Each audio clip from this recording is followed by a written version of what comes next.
श्री गणेशाय नमः। एक बार शीतला माता ने सोचा कि चलो आज देखूं कि धरती पर मेरी पूजा कौन करता है, कौन मुझे मानता है।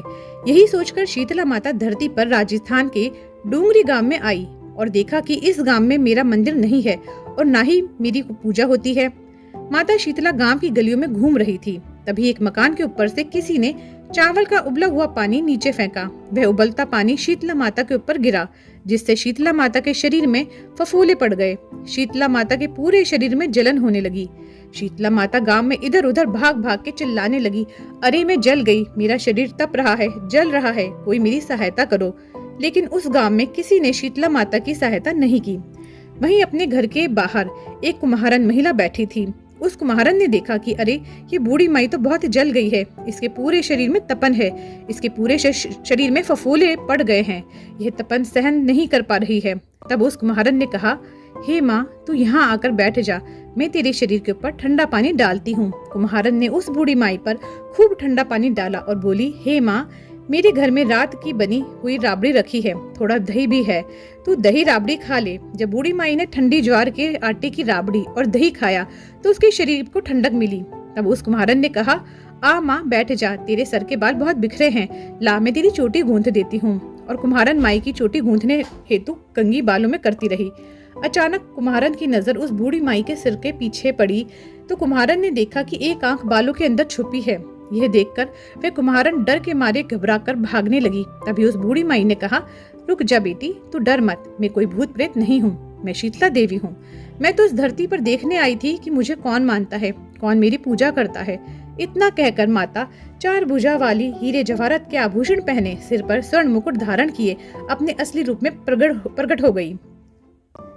माता के दर्शन कर कुम्हारन सोचने लगी कि अब मैं गरीब इन माता को कहाँ बिठाऊं। तब माता बोली, हे बेटी तुम किस सोच में पड़ गई। तब उस कुम्हारन ने हाथ जोड़कर आंखों में आंसू बहते हुए कहा, हे माँ मेरे घर में तो चारों तरफ दरिद्रता बिखरी हुई है, मैं आपको कहाँ बिठाऊं। मेरे घर में ना तो चौकी है ना बैठने का आसन ही।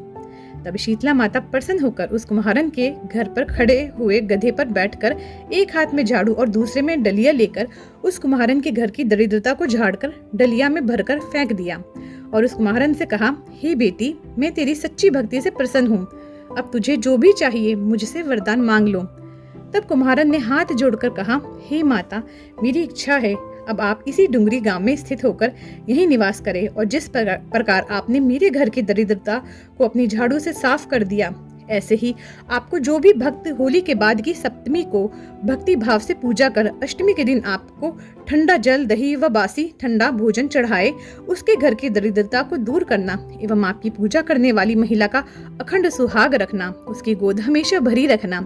साथ ही जो पुरुष शीतला अष्टमी को नाई के यहाँ बाल ना कटवाए, धोबी को कपड़े धुलने ना दे और पुरुष भी आप पर ठंडा जल चढ़ाकर नारियल फूल चढ़ाकर परिवार सहित ठंडा बासी भोजन करे, उसके काम धंधे व्यापार में कभी दरिद्रता ना आए।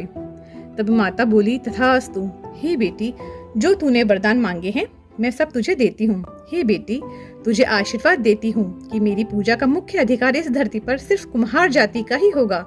तभी उसी दिन से डूंगरी गांव में शीतला माता स्थापित हो गई और उस गांव का नाम हो गया शील की डूंगरी। शील की डूंगरी भारत का एकमात्र मुख्य मंदिर है। शीतला सप्तमी के दिन यहाँ बहुत विशाल मेला लगता है। बोलिए शीतला माता की जय।